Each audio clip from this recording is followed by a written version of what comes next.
Hey,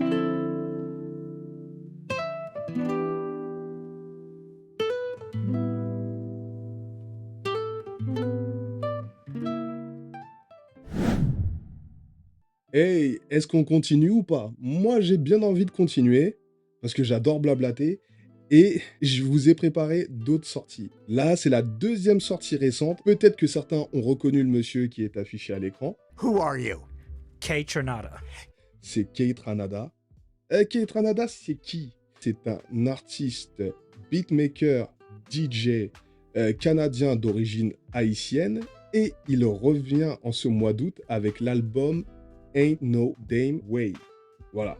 Kate Ranada, c'est un peu l'une des nouvelles coqueluches de la scène house et electro house. Le monsieur, ça fait à peu près une bonne dizaine d'années qu'il est actif.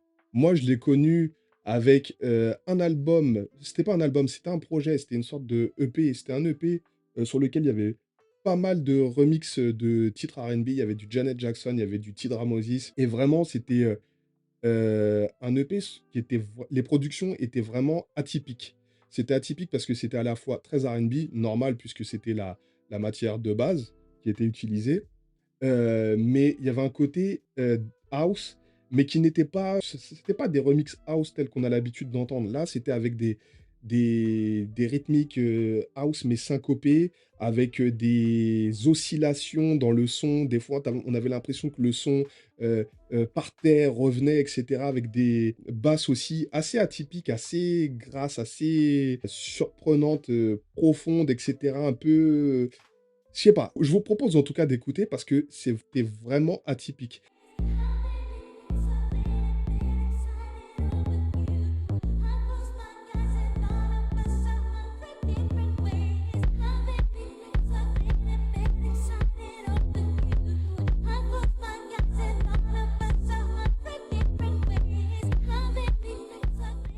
Il y avait un côté afro dans sa house, à une époque où la house, afro était pas autant à la mode qu'aujourd'hui. C'était assez déroutant et c'était, assez frais et donc du coup, moi, instantanément, à partir du moment où j'ai découvert cette EP, je me suis dit: «Ça, c'est un gars à suivre» et à partir de ce moment-là, je me suis mis à suivre, la carrière et les sorties, de Keith Ranada. Donc c'est quelqu'un aussi, ce qu'on peut dire, depuis une dizaine d'années, il sort de la musique et des projets à un rythme assez soutenu, que ce soit des EP, que ce soit des albums ou que ce soit des collaborations, avec d'autres artistes. Moi, grâce à lui, j'avais découvert un groupe qui s'appelle The Internet. Sur leur premier album, il y avait un titre qui s'appelait, Girl et c'était lui qui l'avait, coproduit et le son, est vraiment profond, il est entêtant, il est envoûtant. C'est vraiment un super morceau et d'ailleurs l'album de The Internet, cet album-là, c'est Ego, je ne sais plus quoi. Les titres des fois, m'échappent, mais il est vraiment, splendide et j'ai hâte que ce groupe-là revienne avec de la musique. Donc voilà, c'est quelqu'un qui vraiment il charbonne dur, propose beaucoup de choses. C'est, également devenu un artiste, qui est désormais reconnu et plus plébiscité par le public, mais aussi par ses pairs. Et sommet du couronnement, c'est que, il a été, ces dernières années, 8 fois nominé aux Grammy Awards et il me semble que l'année dernière, il en a gagné 2. J'ai oublié les catégories dans lesquelles il a été, nommé, mais il me semble qu'il y avait, la meilleure production ou le meilleur album électro de l'année. Donc, voilà, quand on commence à gagner des Grammy Awards, c'est-à-dire qu'on rentre au panthéon des artistes qui comptent, qui ont marqué leur époque. Et voilà, et lui, vraiment, je pense que c'est mérité parce que le travail qu'il fait et ce qu'il apporte comme vent de fraîcheur à la musique, que ce soit la musique R&B, mais aussi électro, en fait, en faisant cette symbiose entre les 2 univers, c'est vraiment remarquable. Donc, le succès qu'il a, autant il y a des gens, des fois, je me dis: «C'est un peu artificiel» ou j'ai du mal à comprendre pourquoi ils sont autant mis sur un piédestal. Autant lui, sur le plan, artistique, c'est vraiment mérité. Autant son travail est de qualité, en fait et même sur la durée, je trouve que c'est vraiment super bien ce qu'il propose. Donc il y a un an, Keith Ranada, il sortait l'album Timeless et il revient en ce mois d'août avec, Ain't No Damn Way qui, propose des sonorités beaucoup plus house à l'ancienne, OK? Années 90, voilà, là on retrouve vraiment ça. Alors que Timeless, c'était plus un album, beaucoup plus actuel avec beaucoup plus de sons, de sonorités et même de feats R&B. Donc là, il revient à quelque chose de de plus old school. Et d'ailleurs, dans une interview récente, il souligne que son album, en fait, c'est un retour intentionnel à ses racines, très axé sur la house, très axé sur la danse. C'est un album qui a été conçu pour les entraînements, donc en gros pour envoyer du lourd, etc. Parce que très entraînant pour les dance floors. Et il dit aussi pour les études. Alors moi, il a une conception bizarre de la concentration, parce que moi, il y a longtemps, quand j'étudiais, j'avais besoin plutôt de musique relaxante, etc. C'était pas vraiment des trucs qui tabassaient, hein. C'était pas les trucs qui me mettaient dans un mood pour étudier. Mais bon, pourquoi pas, hein. Peut-être que lui, il arrive à se concentrer comme ça. Et il disait qu'avant tout, c'est un album qui est conçu pour les gens qui aiment le rythme. Parce que effectivement, ça, c'est l'une des signatures de Keith Ranada. C'est l'une de ses marques de fabrique. C'est que le gars, c'est quelqu'un qui maîtrise le sens du rythme, qui maîtrise le sens de la basse, etc., de la mélodie. Et le rythme, en fait, sur ces rythmes assez syncopés, chaloupés, etc. Et c'est l'une de ses signatures musicales. Sans nul doute, on n'est pas déçu par rapport à ça. On trouve bien ce qu'on aime. En termes d'analyse de l'album Ain't No Damn Way, bah voilà, on est toujours sur pas mal de titres qui sont samplés, donc sur des samples R&B. Donc on va retrouver 2 samples de la chanteuse Latrell Simons. Latrell Simons, c'est une artiste qui est pas très connue, et ça c'est tout à fait normal, puisque c'est une artiste qui n'a rien sorti officiellement. Moi, je la connais parce que je me rappelle d'avoir eu des titres d'elle sur des promos DJ. Alors ça, je fais un petit, retour en arrière. Les promos DJ, en fait, c'était à l'époque où où je mixais encore, pas mal, et où j'achetais pas mal de vinyles en vue d'animer des soirées. C'est l'époque où j'allais, quand j'étais encore sur Paris, que j'allais chez Sound Record et chez, Urban Music. C'était 2 grands disquaires du quartier de Châtelet-Les Halles, et j'avais pour habitude d'acheter des promos DJ. Et les promos DJ, c'est des formats un peu spécifiques, limite, c'est pas pirate, mais c'est un peu bootleg, un peu non officiel, qui étaient, il me semble, proposés par les labels, qui étaient vendus chez des disquaires et qui étaient à destination des DJ. Là-dessus, on retrouvait des titres d'artistes qui n'étaient pas encore distribués officiellement. En fait, le but, c'était de les mettre à la disposition des DJ, des programmateurs de radio, pour qu'ils jouent ces morceaux en club ou à la radio, et qu'ils puissent récolter les réactions de l'audience. Donc soit de l'audience radio, soit des gens dans le club, en fait. Et en gros, si le morceau fonctionnait en club et que les gens allaient voir le DJ en disant: «Mais c'est quoi ce son?» demandaient: «C'est quoi ce son? C'est quoi cet artiste? Où est-ce que je peux le trouver?» Ou si les gens, en fait, téléphonaient à la radio ou envoyaient des messages au DJ pour dire: «Mais c'est quoi ce truc-là? Est-ce que tu peux le rejouer? C'est quoi le nom de l'artiste?»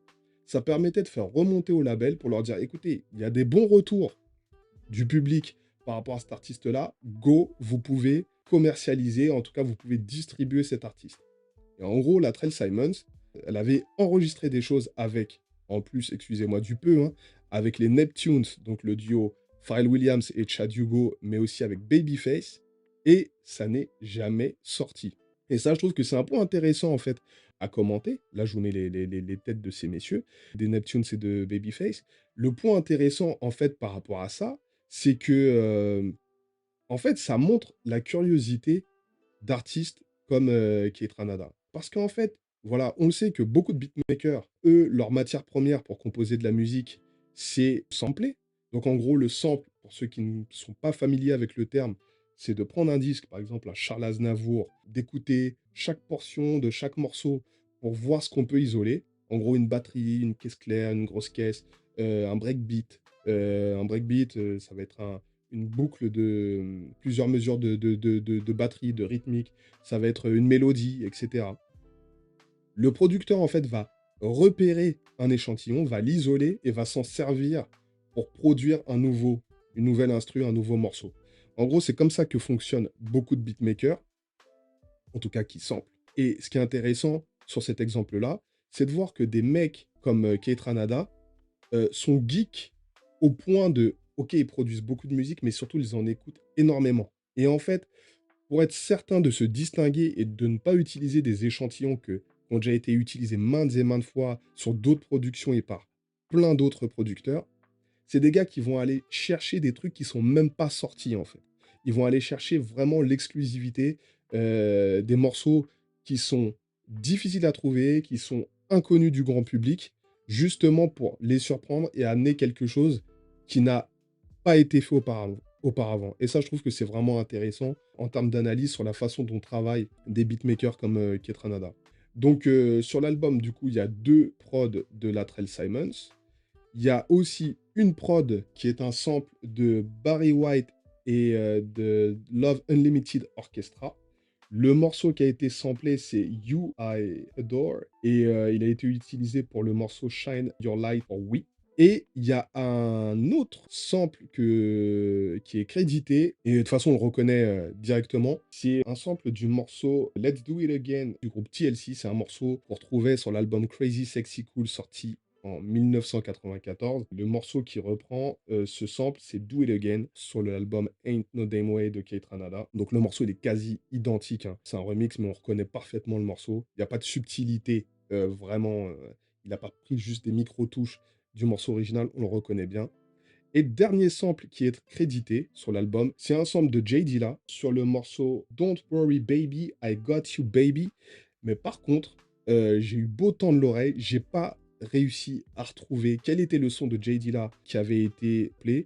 Et j'ai fait des recherches pour savoir quel était le morceau et j'ai pas réussi à retrouver. Donc si vous avez le morceau d'origine de Jay Dilla qui a été utilisé par ce morceau, moi, ça m'intéresse. Vous pouvez le mettre en commentaire parce que j'ai pas réussi à trouver. Et ça me frustre un petit peu parce que j'aime bien être exhaustif sur, et être précis sur les informations que je donne. Donc, pour en revenir à l'album, moi, ce que j'en pense, bah, moi, je trouve que c'est un album qui est, je trouve que c'est un album qui est bien, qui est cool, mais c'est pas transcendant non plus, en fait. Je vois qu'il y a eu quand même pas mal de couverture médiatique pour faire la promotion de cet album. Il a eu pas mal de chroniques ou d'articles, d'interviews qui ont été dédiés à cet album. Après, c'est normal, c'est un mec qui a été nominé au Grammy, c'est un mec qui a gagné des Grammys, et c'est un mec qui est devenu une pointure. Donc c'est normal qu'on en parle. Mais voilà, on le voit à l'époque actuelle, dès qu'il y a un truc qui sort d'un artiste qui a apprécié, beaucoup ont tendance à en faire des tonnes. Il suffit d'aller voir sur les morceaux de l'album qui ont été uploadés sur YouTube, les commentaires des gens, c'est des flammes. Ah, c'est incroyable, c'est machin, etc. En fait, tout est comme ça maintenant. On n'est pas vraiment dans la retenue. Et moi, par rapport à tous les projets de Keith Ranada, je pense que je les ai tous écoutés et bien digérés. C'est pas mon préféré, c'est loin d'être mon préféré. C'est pas mauvais, c'est pas nul, clairement pas, c'est bien, mais c'est pas non plus notable. Moi, j'ai préféré l'album Timeless qui est sorti l'année dernière, même si c'est pas du tout la même direction artistique. Et je préfère largement 99,9%, je le dis en français, c'est un album qui est sorti il y a quelques années, qui vraiment celui-là était mortel, je continue, je l'écoute toujours beaucoup. C'est des albums qui sont beaucoup plus orientés à R&B, on va dire, mais ce nouvel album, il est cool, mais c'est pas ce qui est le plus notable dans la discographie de l'artiste. Même le titre Space Invader, qui est le single de l'album, bah, c'est un bon titre, il est cool, mais c'est pas non plus transcendant. Mais bon, après, les goûts et les couleurs, ça ne se discute pas. Si vous avez aimé, vous pouvez me le dire en commentaire, me dire quels sont les titres que vous préférez sur l'album. Est-ce que vous l'avez écouté? Est-ce que je vous ai fait découvrir un artiste? Est-ce que vous aimez Keith Ranada? Moi, je serais intéressé de voir ce que vous en pensez. En tout cas, voilà, c'est un artiste que j'aime beaucoup et ça me fait plaisir dans cette première émission de parler de lui.